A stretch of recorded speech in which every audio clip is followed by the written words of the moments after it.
तो मैं हूं डीके सर और आप लोग देख रहे हैं डीके सर क्लासेस। आज मैं आप लोग के सामने एक ऐसा टॉपिक लेकर आया हूं, एक ऐसा प्रश्न लेकर आया हूं जो भारत के प्रत्येक नागरिक के लिए, सबके लिए यह जरूरी है। और यह जो आज का प्रश्न है, ये आप आज आपको आपके रोटी से जुड़ा हुआ है, आपके कपड़ा से जुड़ा हुआ है, आपके मकान से जुड़ा हुआ है, आपके रोजगार से जुड़ा हुआ है, आपके शिक्षा और स्वास्थ्य, हर चीज से जुड़ा हुआ है। आपकी जिंदगी का जो भी आपको आवश्यकताएं हैं, उन सभी आवश्यकताओं से यह मुद्दा जो है आपका जुड़ा हुआ है, आज का प्रश्न जुड़ा हुआ है। तो चलिए, आज का क्लास लंबा होने वाला है, इसीलिए देर न करते हुए मैं आज आप लोग के इस प्रश्न पर चलता हूं, जो आज देखिए बोर्ड पर लिखा हुआ है। ये आज का जो प्रश्न है, जाति आधारित जनगणना क्या है। जाति आधारित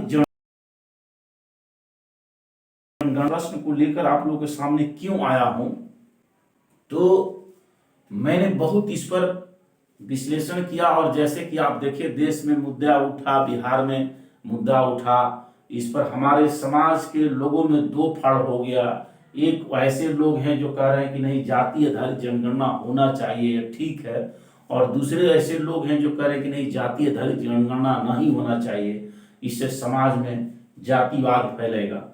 तो देखिए, इस सभी बातों को ध्यान में रखते हुए मैंने सोचा कि नहीं, इस पर एक वीडियो बनाना बहुत जरूरी है, एक क्लास लेना बहुत जरूरी है, ताकि हमारे समाज के बीच, हमारे भारत के नागरिकों के बीच जो इस पर थोड़ा कंफ्यूजन है, वो कंफ्यूजन बिल्कुल दूर हो जाए। और मैं दावे के साथ कहता हूं कि अगर भारत के इस जो भी नागरिक हैं, अगर इस मेरे क्लास को सुन लेंगे, ये मेरे वीडियो को सुन लेंगे, उसके बाद उनको निश्चित रूप से सारे कंफ्यूजन दूर हो जाएंगे। और भारत में ऐसा एक भी व्यक्ति नहीं रहेगा जो ये कहेगा कि नहीं, जाति आधारित जनगणना नहीं होना चाहिए। ऐसा मैं समझता हूं कि इसको समझने के बाद कोई भी व्यक्ति इसको नकार नहीं सकता है, क्योंकि यह मुद्दा, क्योंकि यह आज का प्रश्न सीधे उसके रोटी से जुड़ा हुआ है, सीधे उसको कपड़ा से जुड़ा हुआ है, सीधे उसके स्वास्थ्य से जुड़ा हुआ है, सीधे उसके रोजगार से जुड़ा हुआ है। और इस तरह की अगर प्रश्न अगर उसके जो आपके जीवन से जुड़ा हुआ है, तो मैं नहीं समझता हूं कि भारत के कोई भी नागरिक होगा जिसको रोटी चाहिए, जिसको कपड़ा चाहिए, जिसको मकान चाहिए, जिसको रोजगार चाहिए, जिसको शिक्षा चाहिए, जिसको स्वास्थ्य चाहिए, वो एक कह दे कि नहीं, ऐसा नहीं होना चाहिए। लेकिन यह तब होगा जब इसकी सच्चाई को समझ जाए। तो देखिए, जनरल क्या है, हमारे दिमाग में जैसे ही बात, हम कम पढ़े लिखे लोगों के दिमाग में जैसे ही बात आता है जाति आधारित जनगणना, तुरंत दिमाग में आता है कि जाति आधारित जनगणना होगा, इसका मतलब समाज में जातियों की गिनती होगी, तो लोगों के बीच में एक क्या होगा, जातिवाद फैलेगा। लोग कहेंगे अरे उस जाति की जनसंख्या अधिक है, इसका कम है, तो जिसकी जनसंख्या ज्यादा है वो नीचे वाले को, छोटे वाले को दबाने लगेगा, ऐसे करेगा, वैसे करेगा। ये तर्क देते हैं हमारे देश के खासकर वैसे लोग जो इस चीज को छुपाना चाहते हैं, जो हमारे देश की संपत्ति को छुपाना चाहते हैं कि किसके पास कितनी संपत्ति है, हमारे देश के शिक्षा को छुपाना चाहते हैं, जो किसके पास अधिक शिक्षा है, किसके पास अधिक नौकरी है, किसके पास अधिक जमीन है। ये हमारे देश के नेता लोग ज्यादा करना चाहते हैं, क्योंकि वो हमें बेवकूफ बना के रहना चाहते हैं। हमारे जो देश की सच्चाई है, इस सच्चाई को हमारे सामने नहीं आने देते हैं, और वैसे सबूता छोड़ देते हैं कि जाति आधारित जनगणना से देश में जातिवाद फैलेगा। लेकिन आज के क्लास लेने के बाद अब मैं दावे के साथ कहता हूं कि भारत के प्रत्येक नागरिक, जो भी नागरिक हो, चाहे महिला हो, पुरुष हो, बच्चे हो, नौजवान हो, सभी लोग कहेंगे कि नहीं, यह होना चाहिए, इससे बहुत लाभ है। कैसे है, मैं एक एक करके आप लोगों को बताऊंगा। तो देखिए, सबसे पहले जाति आधारित जनगणना क्या है, इसको समझ लीजिए। जाति आधारित जनगणना बहुत कठिन नहीं है, एक क्लियर है कि जाति आधारित जनगणना जाति के आधार पर आबादी की गिनती है, यानी भारत की जनसंख्या कितनी है इसकी गिनती जाति के आधार पर, यानी किस जाति की जनसंख्या कितनी है।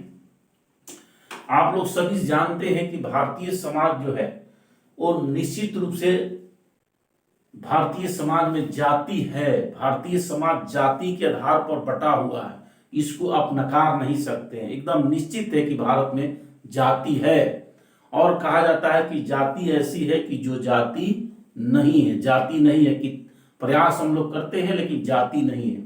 और जाएगी कैसे, ये कहने वाले जो लोग हैं वो सिर्फ ऊपर का दिखावा करते हैं, छलावा करते हैं, लेकिन इसको समाप्त करने के लिए कोई ठोस रणनीति नहीं बनाते हैं, कोई ठोस जानकारी नहीं जुटाते हैं, इसलिए ऐसा होता है। अगर इसको खत्म करना है तो निश्चित रूप से जाति आधारित जनगणना जरूरी है।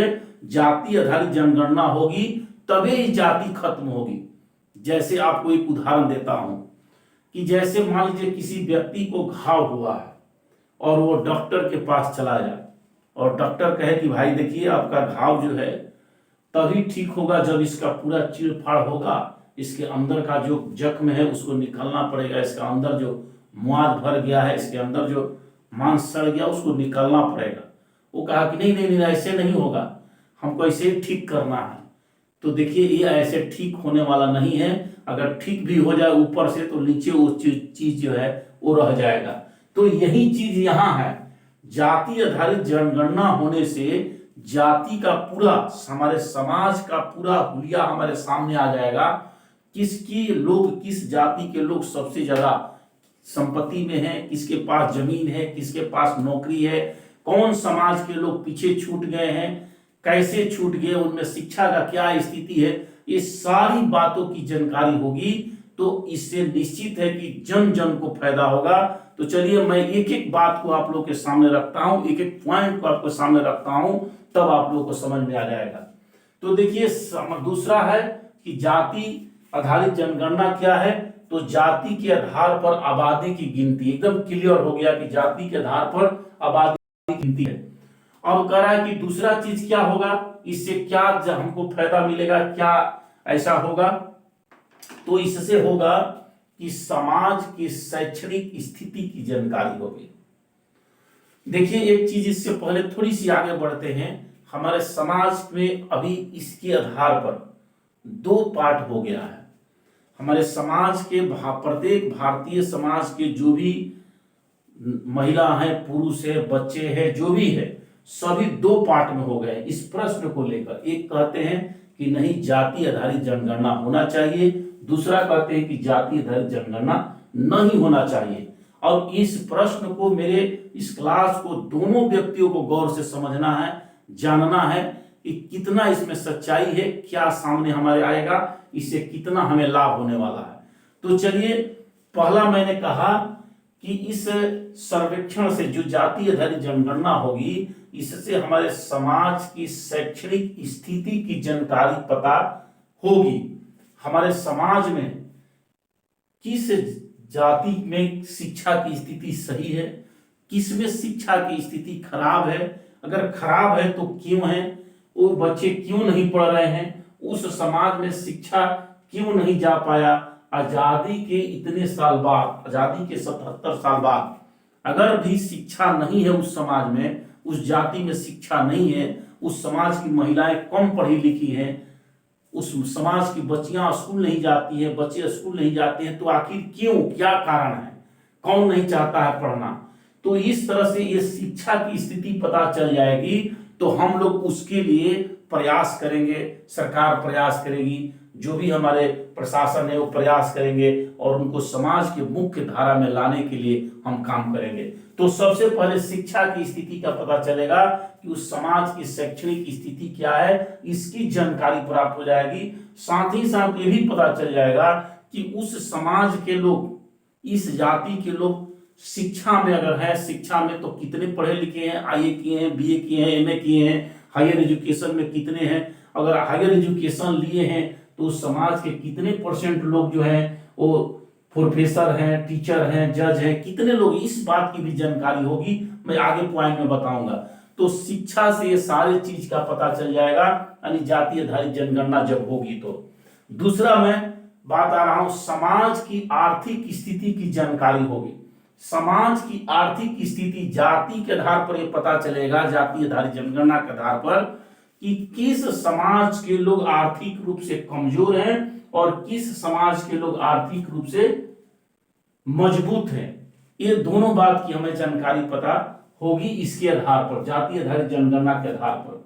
और आर्थिक स्थिति किसकी ठीक है किसकी खराब है, अगर आर्थिक स्थिति उसकी ठीक है तो किस कारण से ठीक है, क्या उसके पास अधिक शिक्षा है, क्या उसके पास अधिक संपत्ति है, क्या उसके पास अधिक संसाधन है, किस आधार पर ठीक है। तो ये हमारी समाज की आर्थिक स्थिति की भी जानकारी होगी। दूसरा है समाज के सामाजिक स्थिति की जानकारी। देखिए समाज है तो समाज में सामाजिक स्थिति भी बहुत मायने रखता है। जिस समाज को, जिस व्यक्ति को, जिस जाति को अगर समाज में मान सम्मान नहीं मिलता है तो निश्चित रूप से वो समाज हमारी आगे नहीं बढ़ता है, समाज की मुख्य धारा में नहीं आता है। आज भी मैं बहुत सारी जातियों, भारत में देखिए बहुत सारी जातियां हैं, जैसे मुसहर लोग हैं, आज भी देखिए, या और भी बहुत सारी आदिवासी जातियां हैं, आज भी समाज की आजादी के 77 साल बाद भी आज भी उस समाज के मुख्य धारा में एक आध दो को आदमी कहीं आपको देखने को मिल जाएगा, लेकिन उस समाज के लोग मुख्य धारा में नहीं आ पाए। क्यों नहीं आ पाए? क्योंकि उनकी आर्थिक स्थिति बहुत खराब है।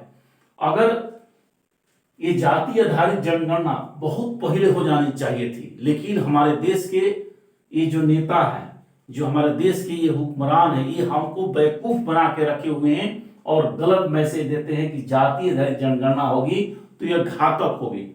देखिए आजाद, हमारे जब हम भारत आजाद नहीं था तो उस समय 1931 ईस्वी में जाति आधारित जनगणना हुई थी और उस समय जाति आधारित जनगणना करके बताया गया कि इस समाज के, इस लोगों की इतनी जनसंख्या है। उसके बाद ये नहीं हुआ। हमारे देश के जो भी प्रधानमंत्री हुए, जो भी हमारे देश के हुक्मरान हुए, उन्होंने हमको गलत ढंग से इसकी परिभाषा दी, गलत ढंग से समझाया और कभी भी ये बताने की कोशिश नहीं किया कि किस समाज के लोग कहाँ हैं, कितना बड़े हैं, किसमें कितना शिक्षा है, आज तक बताने की कोशिश नहीं किया। और जब तक इस आधार पर नहीं होगा आबादी की गणना, तब तक सच्चाई सामने नहीं आएगी कि किस समाज के लोग के पास कितनी संपत्ति है, उसकी सामाजिक स्थिति क्या है, उसकी शैक्षणिक स्थिति क्या है, इस बात का पता नहीं चलेगा। अगला चलते हैं हम, समाज के किस धर्म के लोग कितने हैं। अब देखिए हम लोग बहुत, यहां पर भी लोग कहते हैं कि हम लोग हिंदू लोग इतने हैं, मुसलमान इतने हैं, सिख है इतने हैं, ईसाई इतने हैं, लेकिन किसी के पास डाटा कोई नहीं है। सब इसी तरह से मुंह से अपना अनर्गल जिसको जितना मन में आता है बोल देता है, कोई कुछ कहता है कोई कुछ, लेकिन कहिए कि तुम्हारे पास डाटा है? नहीं। क्यों? क्योंकि 1931 के बाद इस तरह का कोई गणना ही हुआ नहीं है। तो बताइए अब डाटा कहां से आएगा? जब भी इस तरह का केस कई सुप्रीम कोर्ट में गया है और सुप्रीम कोर्ट में जैसे ही केस जाता है, सुप्रीम कोर्ट कहता है कि हमारे पास कोई डाटा नहीं, डाटा लाओ तब हम कुछ इस पर बात करेंगे। तो बताइए कि हमारे देश के जो हुक्मरान है, हमारे देश के जो शासन करता है, क्या इस बात को नहीं जानते हैं? सब जानते हैं, लेकिन हमको बेवकूफ बना के रखे हुए हैं और इसको सही, इसकी सच्चाई हमारे सामने, लोगों के सामने नहीं आने देते हैं। तो इस तरह से धर्म के आधार पर किस धर्म के लोग कितने भारत में रहते हैं इसकी भी जानकारी हो जाएगी। आप एक एक बात को समझिए और तब आप निर्णय लीजिए कि क्या ये जाति आधारित जनगणना होना चाहिए कि नहीं होना चाहिए। मैं आप पर छोड़ता हूं। अब देखिए महिला कितनी है। अब आप इसी तरह से कैसे महिलाओं के लिए कोई योजना बनाएंगे, महिलाओं के लिए कोई विकास की जो है कैसे बात करेंगे, क्या है उसके आधार पर कोई जनसंख्या ही नहीं, क्या बनाएंगे, कितनी बनाएंगे, कितना पैसा बजट में पास करेंगे, उसके लिए कोई आपके पास डाटा नहीं। तो महिलाओं की संख्या कितनी है ये भी पता चल जाएगा इससे। पुरुष की जनसंख्या कितने हैं, पुरुष कितने हैं इससे पता चल जाएगा। इसमें बच्चे हमारे कितने हैं इससे भी पता चल जाएगा। महिला अगर है तो कितनी शिक्षित हैं, उनकी जनसंख्या इतना है तो उसमें कितने % शिक्षित हैं, कितनी महिलाएं जो है बेरोजगार हैं, कितनी महिला जो है रोजगार करती हैं, उनके पास नौकरी है, कोई धंधा है, और कितनी महिलाओं के पास नहीं है। महिला और पुरुष का लिंगानुपात क्या है, बहुत देखिए मायने रखता है। किसी भी समाज को संतुलित रखने के लिए ये निश्चित है कि महिला और पुरुष की जनसंख्या बराबर होना चाहिए। जब महिला और पुरुष की जनसंख्या बराबर होगा तभी वो समाज सही ढंग से चलेगा। अभी जैसा कि जानते हैं, बैक डेट में हम जाते हैं तो देखते हैं कि भारत में 1000 पुरुषों पर अभी महिलाओं की संख्या 935 ही है। अभी बताइए महिलाएं कितनी कम हैं। अगर इसी रफ्तार से यह जनसंख्या अगर महिलाओं की घटती जा रही है, घटेगी अगर, तो फिर सोचिए कि समाज में संतुलन बिगड़ेगा और समाज में क्या होगा। जैसे कि आज आप देख ही रहे हैं, इस तरह से भारत में, पूरे भारत में रेप की घटनाएं इस तरह से हो रही है बहुत सारी। तो इसमें तो कई कारण हैं, लेकिन इसमें एक कारण ये भी आप मान सकते हैं, इसको भी निगलेक्ट नहीं कर सकते हैं। इधर पुरुषों 1000 पुरुषों पर महिलाओं की संख्या जितनी इधर घटेगी तो इस तरह से लिंगानुपात के कारण उतने व्यक्ति जो रह जाएंगे वो शादीशुदा नहीं होंगे, क्योंकि महिलाएं कम हैं। तो ये भी एक बहुत बड़ा मायने रखता है। तो इसलिए इस बात की भी जानकारी हो जाएगी। ये भी समझिए महिलाओं की स्थिति क्या है, उसका सामाजिक स्थिति क्या है, शैक्षणिक स्थिति क्या है, उसकी आर्थिक स्थिति क्या है, सभी को पता चल जाएगा। नौजवान में रोजगार कितने, हमारे नौजवान की संख्या कितनी है और उसमें रोजगार वाले कितने हैं, बेरोजगार कितने हैं, इस बात का भी पता चल जाएगा। उस हिसाब से हम क्या करेंगे कि सरकारी बहाली निकालेंगे, सरकारी हर विभागों में उसके लिए जो पद रिक्त है उसके लिए बहाली निकालेंगे। इस सारे बात की जानकारी हमें पता चल जाएगी। अब उसके बाद चलते हैं संपत्ति, किसके पास कितनी संपत्ति है। देखिए बहुत लोग ये हाँकते हैं कि भाई भारत ऐसे हो गया, भारत में विकास हो रहा है, बहुत आगे बढ़ गया, और कहाँ लोग गरीब हैं। तो चलिए मैं आपको, भारत में गरीब नहीं है, हमारे देश के नेता जो चिल्ला चिल्ला कर बोलते हैं, तो कम से कम एक बार आपने इसका निर्णय तो कर लो, एक बार कम से कम इसका पूरा डाटा तो अपने पास ले लो, कम से कम इसका एक बार पोस्टमार्टम करके पूरा हुलिया तो निकाल लो, तब तुम्हारे आंखों के पर चढ़ा हुआ चश्मा खुल जाएगा और तब तुमको पता चलेगा कि क्या है। तो संपत्ति का पता चलेगा, किस जाति के पास कितने जमीन है, किस जाति के पास कितने रुपया है, संसाधन कितने हैं, गाड़ी कितने हैं, बंगला कितने हैं, कंपनी कितने हैं, उद्योग कितने हैं, ये सारा तो पता चलने दो। इसमें डरते क्यों हो, इस समाज के लोगों को बताओ। ये जो चीज मैं बता रहा हूं ये कभी आपके नेता नहीं बताएंगे, कभी आपके ये हुक्मरान नहीं बताएंगे कि ये इतने जाति आधारित जनगणना से ये सब भी पता चलेगा कि हमारे देश की आजादी के 77 साल बाद हमारे देश की संपत्ति किसके पास है, जमीन किस जाति के पास सबसे अधिक है, अगर सबसे ज्यादा जमीन उसके पास है तो क्यों है, रुपया पैसा जमीन उसके पास अगर है तो क्यों है, उसको क्या करना है, समाज को संतुलन करने के लिए उसको क्या करना चाहिए, संसाधन है, गाड़ी है, बंगला है, कंपनी है, उद्योग है, ये सभी किसके पास सबसे अधिक है, इस बात की भी जानकारी होगी और ये सच्चाई पता चलेगा। कौन आगे निकल रहा है, कौन पीछे छूट रहा है, कौन समाज के मुख्य धारा से बाहर निकल रहा है, उसको मुख्य धारा में कैसे लाएं, उसके लिए योजनाएं कैसे बनाएं, ये सारी बात की जानकारी पता चलेगी। अब चलिए व्यापार में किस समाज के कितने लोग हैं। अब व्यापार हो गया तो जाति के आधार पर हम देखेंगे कि भाई किस समाज के कौन सा वर्ग के लोग जो हैं व्यापार में सबसे आगे हैं, कौन से समाज के लोग जो व्यापार में पीछे हैं, कौन और व्यापार करते हैं तो कौन से लोग क्या व्यापार करते हैं, इससे भी पता चल जाएगा। चलिए आगे हम चलते हैं, नौकरी में समाज में किसके लोग कितने हैं। अब देखिए जैसे ही जाति आधारित जनगणना होगी ये बात की पता चल जाएगा कि किस समाज के लोग कितने मंत्री हैं। अरे भाई मंत्री समाज में यहाँ भारत में हर साल 1947 में हमारा देश आजाद हुआ तब से लेकर आज तक किस समाज के लोग कितने मंत्री बने हैं, तो तुम्हारे समाज में मंत्री कितने हैं, प्रधानमंत्री सबसे ज्यादा कौन बना, किस जाति के लोग बने, जज कितने, किस समाज में सबसे ज्यादा जज है, आज जाति के आधार पर गणना करो कि किसमें जितना जज है, डीएम किस में कितना है, किस जाति में कितने डीएम हैं, कितने वाइस चांसलर हैं, कितने प्रोफेसर हैं और किसमें कितने कम है, नहीं है। अगर नहीं है तो उस समाज में अगर एक दो नहीं है तो आखिर क्यों नहीं है, इसका जिम्मेवार कौन है, क्या करोगे, उसके लिए क्या करोगे, शिक्षा, उसके घर में शिक्षा नहीं है, स्वास्थ्य नहीं है, बिजली नहीं है, उसके घर में आर्थिक स्थिति खराब है, कैसे वो उसमें जाएगा, उस श्रेणी में कैसे पहुंचेगा। तो ये सारे चीज की जानकारी प्राप्त होगी इससे जाति आधारित जनगणना से। ये एक एक बात को आप समझिए। अब जिला वाइज, जिला में कौन सा जिला शिक्षा में आगे जा रहा है, कौन सा जिला मेरा पिछड़ रहा है, कौन सा राज्य शिक्षा में आगे जा रहा है, कौन सा राज्य शिक्षा में पिछड़ रहा है, किस जिला की जनसंख्या तेजी से बढ़ रही है, किस जिला की जनसंख्या तेजी से नहीं बढ़ रही है, कौन जिला आर्थिक रूप से कमजोर है, कौन सा जिला जो है आर्थिक रूप से मजबूत है। तो ये सारे चीजों की जानकारी पता चलेगी। ये हमारे देश के हुक्मरान नहीं बताएंगे, लेकिन मैं बता रहा हूं कि आपको एक एक चीज की जानकारी हो जाएगी।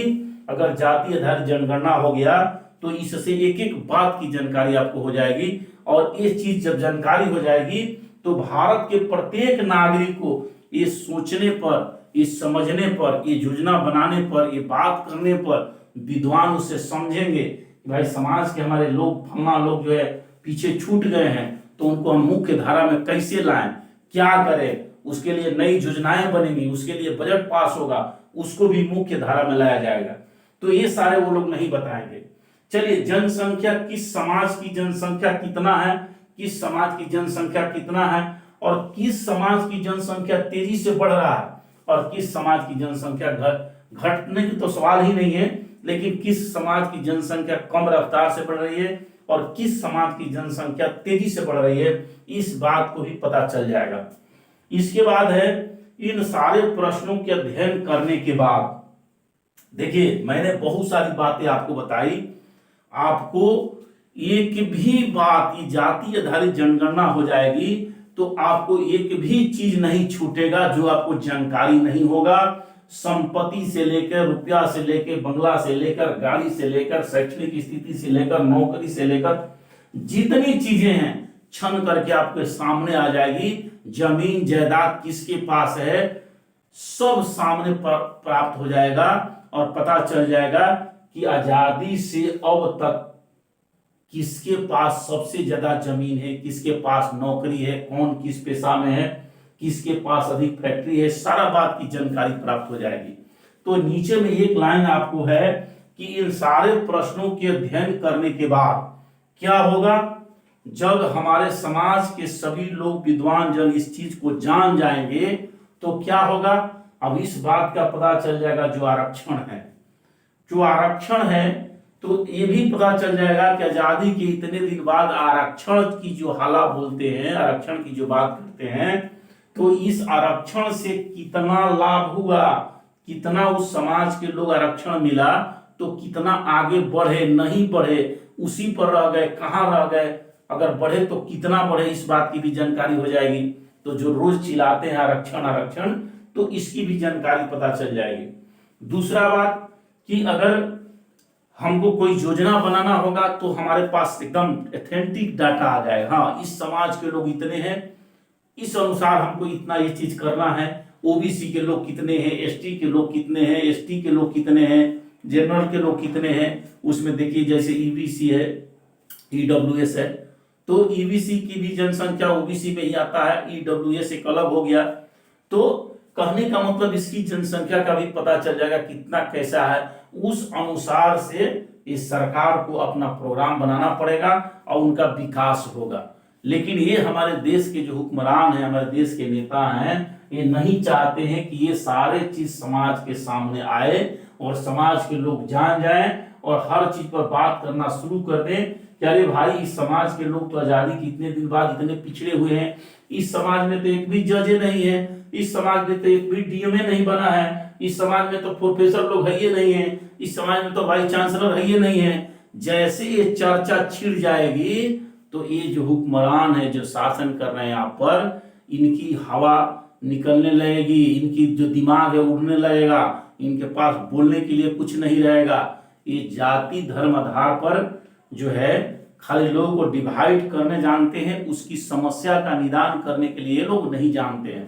और जब तक ऐसा नहीं होगा, जब तक ये सारे चीज आपके सामने नहीं आएंगे, और जब तक ये सारी चीज आपके सामने नहीं आएंगे, तब तक इस जाति को मिटाना असंभव है। हाँ, ये सारी चीज जब सामने आएगा तो उस समाज के लोगों को मुख्य धारा में लाने के लिए पहल होगा, और जैसे जैसे पहल होगा वैसे वैसे समाज के लोग एक दूसरे से शादी ब्याह अपने में करने लगेंगे और धीरे धीरे जातियां टूटने लगेगी। जैसे आज देख रहे हैं कि एससी के लोग और ओबीसी के लोग आपस में शादी संबंध स्थापित करने लगे हैं। तो इस तरह से धीरे धीरे धीरे धीरे कोई कब होगा, जब उसकी सामाजिक स्थिति बराबर में आएगी। जब एसी वर्ग की स्थिति आज क्यों ऐसा होने लगा, क्योंकि एसी वर्ग जो सदियों से पिछड़ा हुआ था, इसकी स्थिति ओबीसी के कुछ समानांतर आने लगी है, जिसके चलते ऐसा होने लगा है। तो ये जैसे जैसे सामाजिक स्थिति हमारी समरसता की ओर जाएगी, धीरे धीरे ठीक होगा। अब इसकी स्थिति अगर एससी एसटी ओबीसी की स्थिति अगर जनरल के समान जाने